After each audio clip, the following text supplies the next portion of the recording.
எல்லோரும் தேர்தல் கணக்குகளை பற்றி பேசிக் கொண்டிருக்கிறார்கள். யார் எந்த கூட்டணி, நமக்கு அந்த கவலை இல்லை. எத்தனை இடங்கள் என்று பேசிக் கொண்டிருக்கிறார்கள், நமக்கு அந்த கவலை இல்லை. யார் முதலமைச்சர் என்று பேசிக் கொண்டிருக்கிறார்கள், நமக்கு அந்த கவலை இல்லை. விடுதலை சிறுத்தைகள் திமுகவிடம் சிக்கிக் கொண்டு தவிக்கிறது. அட அற்பர்களே, அரசியல் அறியாமையில் உழலும் அரைவேக்காடுகளே,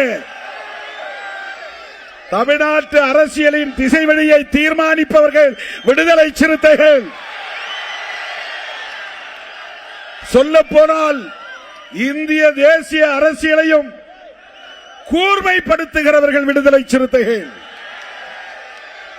இன்றைக்கு இந்திய அரசியலையே மதச்சார்பின்மைக்கு எதிரானவர்கள், மதச்சார்பின்மைக்கு ஆதரவானவர்கள் என்று கூர்மைப்படுத்துகிற அரசியலை விடுதலை சிறுத்தைகள் மட்டும்தான் முன்னெடுக்கிறது. இதன் வலிமையை உணராதவர்கள், திருமாவளவனுக்கு அரசியல் பண்ண தெரியல, பேரம் பேச தெரியல, பிளாக்மெயில் பண்ண தெரியல, துணை முதலமைச்சர் வேண்டும் என்று கேட்க மறுக்கிறார். முதலமைச்சர் பதவியை பற்றியே நாங்கள் கவலைப்படல, துணை முதலமைச்சர் பதவி